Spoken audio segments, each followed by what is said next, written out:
ونستغفره ونعوذ بالله من شرور أنفسنا ومن سيئات أعمالنا. من يهده الله فلا مضل له ومن يضلل فلا هادي له، وأشهد أن لا إله إلا الله وحده لا شريك له، وأشهد أن سيدنا وحبيبنا وقائد دربنا ومعلمنا محمدا عبد الله ورسوله وصفيه من خلقه وحبيبه، بلغ الرسالة وأدى الأمانة ونصح الأمة وكشف الله به الغمة، وتركنا على المحجة البيضاء ليلها كنهارها لا يزيغ عنها إلا هالك. اللهم صل وسلم وبارك عليه وعلى آله وصحابته أجمعين، وعلى من اهتدى بهديه واستنى بسنته إلى يوم الدين. يا أيها الذين آمنوا اتقوا الله وقولوا قولا سديدا يصلح لكم أعمالكم ويغفر لكم ذنوبكم، ومن يطع الله ورسوله فقد فاز فوزا عظيما. اللهم اجعلنا من عبادك الفائزين.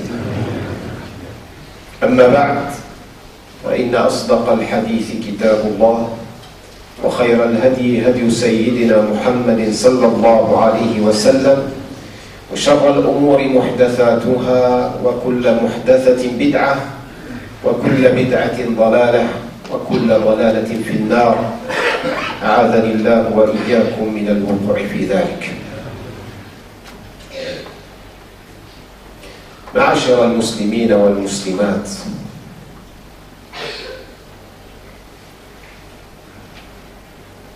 ما أعظم رحمة الله تبارك وتعالى بعباده، وما أوسع فضل الله تبارك وتعالى على خلقه، فإنه يتفضل على عباده بمواسم للخيرات تترى متتالية، فإنه من حين لآخر يفتح بين أيديهم أبوابا للخيرات، وأبوابا تجلب المسرات، وأبوابا تفتح أمامهم آفاقا تسمح لهم بالرقي والصعود والولوج إلى حضرة الله تبارك وتعالى، وإلى القرب من قدسية الله تبارك وتعالى. فنسأل الله تبارك وتعالى ألا يحرمنا من ذلك، وأن يجعلنا من أسعد عباده في الأرض ويوم لقائه سبحانه وتعالى. ها نحن كنا في شهر رمضان، ورحل شهر رمضان، ودخل شهر شوال، ورحل شهر شوال، ودخل علينا شهر من أشهر الله الحرم، شهر ذي القعدة أو ذي القعدة. ثم بعد ذلك جاء شهر آخر، وهو من الأشهر الحرم المعظمة عند الله تبارك وتعالى، ليختم لنا هذه السنة سنة 40,400,000 من هجرة نبينا محمد صلى الله عليه وسلم. ونحن مقبلون على استفتاح عام جديد من هجرة نبينا محمد صلى الله عليه وسلم، ونحن بين هذه السنة التي أوشكت أن تطوي صفحاتها لترحل إلى الله تبارك وتعالى ولا تعود أبدا، ومقبل على استفتاح سنة جديدة.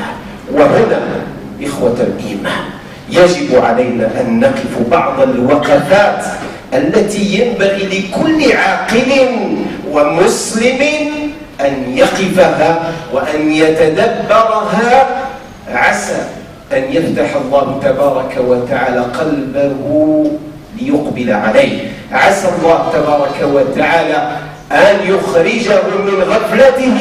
كم من أناس يرون الوقت يمر بين أيديهم يوما بعد يوم، بل شهور بعد شهور، ماذا أقول، بل سنوات بعد سنوات، ولا يتفضل ولا يعي ما يحدث بين يديه، وهو يعيش هذه الشهور والسنوات الطويلة ولا يتغير فيه كأن لم يحدث شيء قط.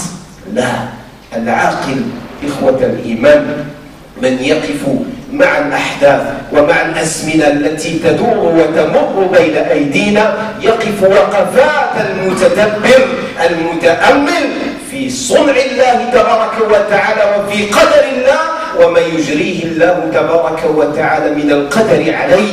فنسأل الله تبارك وتعالى أن يجعلنا من عباده المتفطنين المتيقظين الناظرين في آلاء الله تبارك وتعالى وفي نعمه، وأن لا يجعلنا من الغافلين. Mes chers frères et sœurs en islam, regardez ô combien Allah tabaraka wa ta'ala est généreux et miséricordieux envers ses serviteurs, envers ses créatures. Allah tabaraka wa ta'ala a une miséricorde immense et il fait part de ses dons et de ses grâces d'une manière qu'aucun ne peut égaler la grandeur et la générosité de notre créateur Allah subhanahu wa ta'ala. Il n'y a pas très longtemps de cela, nous nous trouvions dans le mois du Ramadan, le mois durant lequel, comme vous le savez, Allah tabaraka wa ta'ala déploie un certain nombre de faveurs et de bienfaits pour ses serviteurs afin de les éveiller, afin de les rapprocher davantage d'eux. Ensuite vient le mois de Shawwal, durant lequel les 6 jours à jeûner et à continuer le bien qui était fait pendant le mois du Ramadan. Ensuite vient un nouveau mois, le mois de Dhul Qa'da, qui est un mois sacré, durant lequel Allah tabaraka wa ta'ala dit à son sujet et au sujet de tous les mois sacrés: les mois auprès de Dieu sont de 12 mois. L'année lunaire est constituée de 12 mois. Il y a 4 mois sacrés depuis le jour de la création des cieux et de la terre. Voici la droiture, la religion en toute droiture. Ne commettez pas du mal envers vous-même. Ne soyez pas injustes envers vos propres personnes durant ces mois, c'est-à-dire ne commettez pas d'excès, encore plus, c'est-à-dire que vous ne pourriez le faire comme mal durant ces mois. Ne commettez pas du mal, soyez encore plus vigilants durant ces mois. Le mois de Dhul Qa'da est un mois sacré, est venu tout de suite après le mois de Dhul Hijjah, qui est un autre mois sacré, par lequel Allah tabaraka wa ta'ala clôture l'année et le calendrier lunaire pour ouvrir une nouvelle année avec un nouveau mois qui est le mois de Muharram. Peut-être commencera-t-il demain ou peut-être après-demain. Dans tous les cas, nous souhaitons qu'Allah tabaraka wa ta'ala fasse que cette nouvelle année lunaire soit une année d'ouverture vers le bien et d'épanouissement aussi bien spirituel que sur tous les autres points, et qu'il puisse réaliser nos souhaits, concrétiser nos vœux, et qu'Allah tabaraka wa ta'ala fasse que l'année vers laquelle nous nous dirigeons, s'il nous a prêté encore vie, qu'elle soit meilleure que l'année précédente. Et si il nous est donné de vivre davantage, qu'Allah tabaraka wa ta'ala nous sorte des ténèbres vers la lumière, qu'Allah tabaraka wa ta'ala nous sorte des péchés vers l'adoration, vers l'obéissance à notre Créateur, qu'Allah tabaraka wa ta'ala nous rende meilleurs, qu'Allah tabaraka wa ta'ala emplisse nos cœurs de bonheur et d'adoration et d'amour pour notre Créateur et pour notre bien-aimé prophète Muhammad sallallahu alayhi wa sallam.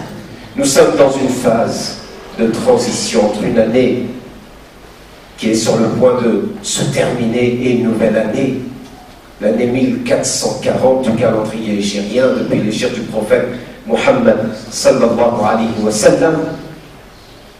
vers l'année 1441. Et à cet effet, mes chers frères et sœurs en islam, il est important que cette transition se fasse dans les meilleures conditions.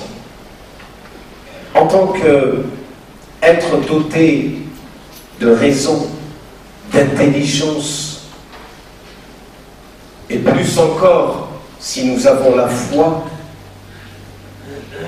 on ne peut pas laisser passer cette transition comme une lettre à la poste ou traiter cela comme avec un revers de la main, comme si de rien n'était.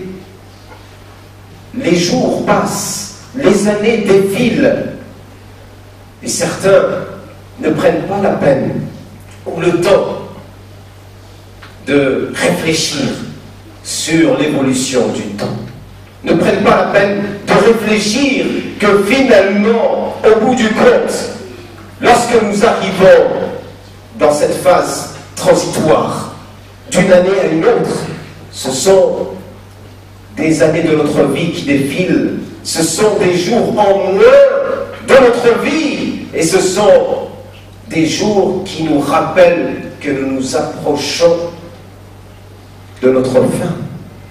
Nous nous approchons de notre tombe, même si nous tentons par tous les moyens, y compris avec la technologie, avec la prouesse de la médecine, nous tentons par tous les moyens de défier la mort, de fuir la mort. Et Allah tabaraka wa ta'ala nous dit: Qul inna al-mawta alladhi tafirruna minhu fa innahu mulaqikum. Ça veut dire, sachez une chose, vous savez, la mort que vous fuyez, que vous tentez de laisser derrière vous, elle va venir devant vous à votre rencontre. De là où vous ne vous y attendez pas, où est-ce qu'elle vienne. La mort, on ne peut pas la fuir, Dieu l'a décrété. Et justement, le temps qui passe n'est qu'un rappel supplémentaire pour nous, chaque jour, chaque seconde, pour nous dire que nous nous rapprochons de notre ultime destinée, qui est notre vie tombale. Pour un moment, certes, mais en tout cas, il faut que cette transition, cette phase transitoire entre une année et une autre se fasse dans les meilleures conditions. Terminons cette année par la plus belle des manières, afin d'entamer et d'ouvrir une nouvelle année par la plus belle des manières. Allah subhanahu wa ta'ala, par ces jours, c'est lui qui a fait que la succession du jour et de la nuit se continue, soit permanente, cette succession soit permanente, afin d'éveiller les consciences. Pour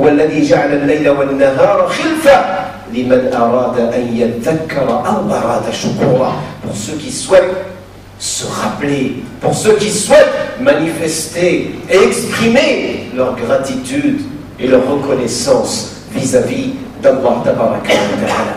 Quelques points à nous rappeler durant cette phase transitoire. Nous, en tant que musulmans, l'histoire de l'islam s'est basée sur le calendrier hégirien. Et il est parfois triste, navrant, décevant que les musulmans ne connaissent pas leur propre calendrier. Le calendrier, parfois on ne connaît de ce mois, de cette année lunaire, pardon, de ce calendrier hégirien que le mois du Ramadan. Que faisons-nous des autres mois? Alors que ce sont ces mois qui ponctuent notre spiritualité, alors que ce sont ces mois qui sont censés nous éveiller et nous rapprocher davantage d'Allah tabaraka wa ta'ala, parce que c'est durant ces mois et durant ce calendrier hégirien qu'Allah tabaraka wa ta'ala nous appelle à nous réveiller, à sortir de notre torpeur et à nous rapprocher davantage de lui. Mes chers frères et sœurs en islam, si nous avons un minimum de devoir vis-à-vis de ce calendrier, c'est d'en prendre connaissance, c'est d'informer nos enfants, d'informer nos familles de ce qu'est ce calendrier hégirien et de ce qu'il représente aux yeux de l'islam et auprès d'Allah tabaraka wa ta'ala. Ça, c'est la première des choses et qui me semble somme toute fondamentale. On ne peut pas faire fi de ce calendrier, alors que c'est ce calendrier qui a ponctué la vie de notre saint et de notre noble prophète Mohammed sallallahu alayhi wa sallam. C'est celui-ci qui a également jalonné la vie des nobles compagnons du prophète Mohammed sallallahu alayhi wa sallam, qui est somme toute durant lequel ce calendrier que c'est exprimé, c'est manifesté l'histoire et la civilisation islamique. Donc une des choses, la moindre des choses, c'est de prendre connaissance de ces différents mois, de cette année et de ce calendrier lunaire. La deuxième des choses, mes chers frères et sœurs en islam, c'est de prendre un instant pour réfléchir sur son avenir bien évidemment sur cette terre ici-bas, mais plus important, c'est son avenir post-mortem, c'est son avenir auprès d'Allah tabaraka wa ta'ala. Allah subhanahu wa ta'ala, on appelle à nos consciences quand il nous dit « Ya ayyuhalladhina amanu » Il fait référence à notre foi, et il interpelle notre flamme qui anime et habite notre cœur. « Ya ayyuhalladhina amanu » ittaqullah ولتنظر نفس ما قدمت لغد واتقوا الله إن الله خبير بما تعملون. Vous qui avez la foi, dotez-vous de cette piété, de cette crainte révérentielle, dotez-vous de cette taqwa et soyez attentifs à ce que vous allez présenter devant Allah tabaraka wa ta'ala. Avec quoi? Quels sont tes bagages? Quels sont tes bagages que tu vas transporter auprès d'Allah tabaraka wa ta'ala? Certains sont obnubilés. Ils sont aveugles à cause de cette dunya, de cette vie d'ici-bas. On a l'impression qu'on ne vit que pour cette vie d'ici-bas. On tente de remplir nos comptes en banque. On tente de construire des maisons, de meubler nos maisons et de s'approvisionner de plus en plus. Et on oublie que les véritables provisions, la meilleure des provisions, c'est la piété. C'est celle-ci qui va te suivre dans ta tombe, et c'est celle-ci que tu pourras présenter devant Allah tabaraka wa ta'ala. Penses-tu que tu vas présenter des marchandises, que tu vas présenter ton compte en banque, tu vas arriver avec ton relevé de compte en banque devant Allah tabaraka wa ta'ala? Ceci disparaît immédiatement après ta mort. Mais malheureusement, notre comportement dénote une certaine insouciance et inconscience vis-à-vis de tout cela. C'est pour cela que l'être le plus perspicace et doué d'intelligence parmi nous est celui qui sait réfléchir sur son propre avenir, qu'Allah tabaraka wa ta'ala éveille nos consciences. Troisième point qu'il convient de se rappeler, c'est l'émigration, l'exil du prophète Mohammed sallallahu alayhi wa sallam, et tout ce qu'il a enduré, pour que l'islam nous parvienne aujourd'hui, alors que nous sommes en 1440 de l'Hégire, en 2019 du calendrier grégorien. L'islam nous est parvenu ici à Orly, nous est parvenu en Europe, et tout ça, c'est significatif dans ce que le prophète sallallahu alayhi wa sallam a sacrifié, ce que ses compagnons ont dû endurer et patienter avec toutes ces épreuves. Si nous ne nous rappelons pas cet événement qui est si extraordinaire, vous savez, chaque civilisation a un événement très important dans leur calendrier. Et nous, parmi les éléments, en tant que musulmans, parmi les éléments les plus importants de notre calendrier, c'est bien évidemment la révélation du Coran, qui est un élément fondamental, mais qui plus est l'hégire du prophète sallallahu alayhi wa sallam, qui était un tournant déterminant dans l'histoire de la civilisation musulmane, que dis-je, dans l'histoire de l'humanité tout entière. En tant que musulmans, nous ne pouvons pas avoir un événement comme celui-ci et ne pas feindre de le connaître et ne pas s'y intéresser, ne pas l'enseigner, ne pas le transmettre à nos enfants en tant que patrimoine fondamental de notre civilisation et de notre religion. En tant que musulmans, nous devons prendre connaissance de cela et en faire un élément d'éveil spirituel comme il a été pour les premiers compagnons du prophète sallallahu alayhi wa sallam. Et enfin, dernière chose, c'est que ce mois, le mois de Muharram, qui est un des mois sacrés les plus importants, le prophète sallallahu alayhi wa sallam, quand on lui a demandé au sujet du mérite de ce mois, il dit le meilleur jeûne, c'est durant le mois de Muharram. Après, bien évidemment, le mois du Ramadan. Donc, durant ce mois, mes chers frères et sœurs en islam, celles et ceux qui peuvent s'illustrer par des jours de jeûne auprès d'Allah tabaraka wa ta'ala, sans en faire l'étalage ou la démonstration devant une des créatures de Dieu, mais plutôt s'illustrer devant Allah tabaraka wa ta'ala avec la beauté de l'acte du jeûne, que celles et ceux qui peuvent le faire le fassent et ne se privent pas de la meilleure des récompenses durant cette année, afin que cette année, cette nouvelle année 1441 du calendrier lunaire s'ouvre et débute et s'inaugure avec une belle action comme le jeûne. Et s'il y a un jour de jeûne à ne pas manquer, c'est le jour de Ashura, le 10e jour du calendrier du mois de Muharram, du calendrier lunaire nigérien. Ce jour-là est un jour très important, car le prophète sallallahu alayhi wa sallam a dit « J'ai l'espoir auprès de Dieu, Allah pardonne une année complète ». Et bien évidemment, le prophète sallallahu alayhi wa sallam, et vous connaissez l'événement qui s'est passé quand le prophète sallallahu alayhi wa sallam est arrivé à Médine, il a trouvé les Juifs en train de jeûner. Il leur a demandé « Mais pourquoi jeûnez-vous ce jour ?» Quelle est donc la raison qui motive votre jeûne en ce jour? Il dit c'est le jour durant lequel Allah tabaraka wa ta'ala a sauvé Moïse, Moussa alayhi salam et son autre prophète alayhi salatu wa salam. Il a sauvé de Pharaon. Et donc Moussa a jeûné pour manifester sa reconnaissance envers Dieu. Et nous le jeûnons également pour manifester notre reconnaissance envers Dieu. Qu'a dit le prophète sallallahu alayhi wa sallam? Le prophète jeûnait déjà le jour de Ashura à la Mecque, avant même d'arriver à Médine. Mais il s'est étonné. Pourquoi il jeûne comme nous finalement?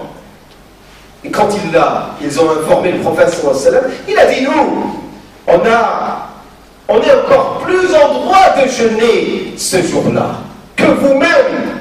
Et donc il a dit aux musulmans, jeûnez le jour de Ashura. Et quelques temps plus tard, quelques années plus tard, le prophète sallallahu alayhi wa sallam, durant l'année qui a précédé sa mort, le jour de Ashura, il jeûne ce jour de Ashura, et il dit, s'il m'est donné de vivre encore une année supplémentaire, eh bien je jeûnerai le 9e jour également. Eh bien ceux et celles qui ont la possibilité de jeûner le 9e et le 10e jour de Ashura, qui correspondra en fonction de la datation de cette nouvelle année que l'on connaîtra ce soir, Inch'Allah Ta'ala, qui tombera soit le lundi, soit le mardi, le 13, je crois, septembre ou quelque chose comme ça. Donc ça sera soit le lundi, soit le mardi, Inch'Allah Ta'ala. Celles et ceux qui peuvent jeûner plus, tant mieux, mais ne vous privez pas quand vous avez la possibilité et la capacité de jeûner le jour de Ashura. Vous savez pourquoi? Parce qu'il symbolise un jour de joie, qui symbolise un jour de victoire. Comme Allah tabaraka wa ta'ala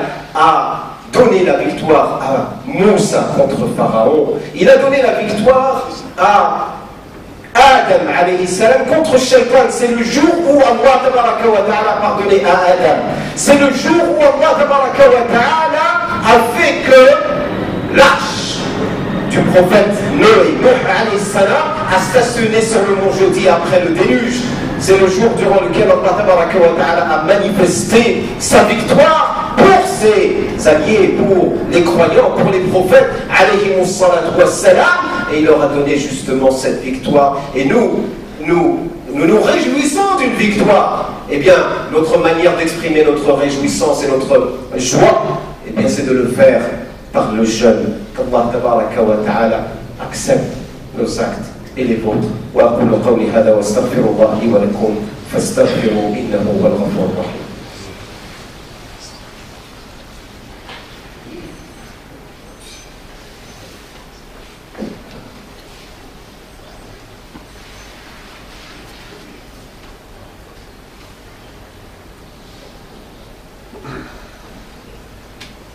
الحمد لله نحمده ونستعينه ونستهديه ونعوذ بالله من شرور أنفسنا ومن سيئات أعمالنا، من يهديه الله فلا مضل له ومن يضلل فلا هادي له. أشهد أن لا إله إلا الله وحده لا شريك له، وأشهد أن محمدا عبده ورسوله وصفيه من خلقه وحبيبه.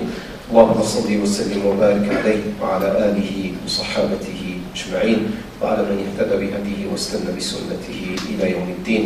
أما بعد، إخوة الإيمان، أوصيكم ونفسي بتقوى الله تبارك وتعالى، فإن الله يحب المتقين. اللهم اجعلنا منهم يا رب العالمين يا أكرم الأكرمين. Mes chers frères et sœurs en islam, je vous recommande ainsi qu'à moi-même de redoubler de piété, de terminer cette année par une belle action et de la débuter par une autre belle action, dans l'espoir que les extrémités de cette année soient comblées par les bonnes actions. Inch'Allah, les extrémités, bien évidemment, entre les deux extrémités. Avant de clôturer ce prêche, nous avons une pensée à nos frères et sœurs qui sont toujours en souffrance par des maladies et des épreuves diverses. Qu'Allah leur vienne en aide. Il y a une sœur qui demande des doigts pour son mari, qui fait, je pense, une dialyse et qui a un souhait. Qu'Allah réalise ses souhaits et donne la guérison à son mari, à Rabbil Alamin. Et nous pensons à notre frère Al-Hajj Rida, son fils Arsalan, Al-Hajj Ahmed et le petit Yanis et Subhan également. Qu'Allah allège leur souffrance, qu'Allah subhanahu wa ta'ala leur vienne en aide, ainsi qu'à tous nos malades, ya Rabbil Alamin. Allahumma shfi mardana, warham mawtana, wa tawalla amrana, wa'afi mubtalana, wahsin aqibatana fil umuri kulliha, وأجرنا من خزي الدنيا وعذاب الآخرة. اللهم إنا نسألك رضاك والجنة ونعوذ بك من سخطك والنار، وأدخلنا الجنة مع الأبرار برحمتك يا عزيز يا غفار. اللهم ألهمنا السداد والصواب والحكمة وفصل الخطاب، وارنا اللهم الحق حقا وارزقنا اتباعه، وارنا الباطل باطلا وارزقنا اجتنابه. اللهم لا تفرق جمعنا هذا إلا بذنب مغفور وسعي مشكور وعمل مبرور وتجارة لن تبور برحمتك يا عزيز يا غفور. اللهم لا تدع لنا في مقامنا هذا ذنبا إلا غفرته، ولا عيبا إلا سترته، ولا دينا إلا قضيته، ولا طالبا إلا نجحته، ولا مريضا إلا شفيته، ولا ميتا إلا رحمته، ولا غائبا إلا رددته، ولا مظلوما إلا نصرته، ولا حاجة من حوائج الدنيا والآخرة هي لك رضا ولنا فيها صلاح إلا وقد يسرتها لنا يا رب العالمين يا أكرم الأكرمين يا أرحم الراحمين. اللهم انصر إخواننا المستضعفين في مشارق الأرض ومغاربها. اللهم كن لهم في كل مكان، اللهم كن لهم في كل مكان. اللهم اجعل هذه السنة الجديدة يا رب العالمين فتحا ونصرا وتمكينا لهذه الأمة يا رب العالمين. اللهم إنا نسألك أن تجعل هذه السنة خيرا من السنة الماضية برحمتك يا أرحم الراحمين يا رب العالمين. اللهم إنا نسألك أن تملأها لنا ولأمة سيدنا وحبيبنا محمد صلى الله عليه وسلم بالخيرات والرحمات والمسرات برحمتك يا حنان يا منان يا رحيم يا رحمن. اللهم اختم لنا بالسعادة، واختم لنا بالشهادة، واختم لنا بكل خير برحمتك يا أرحم الراحمين يا أكرم الأكرمين يا رب العالمين. هذا وصلوا وسلموا على سيدي وحبيبي وقرة عيني سيدنا محمد. اللهم صل وسلم وبارك عليه في الأولين وفي الآخرين وفي الملأ الأعلى إلى يوم الدين وفي كل وقت وحين برحمتك يا رب العالمين. سبحان ربك رب العزة عما يصفون وسلام على المرسلين والحمد لله رب العالمين.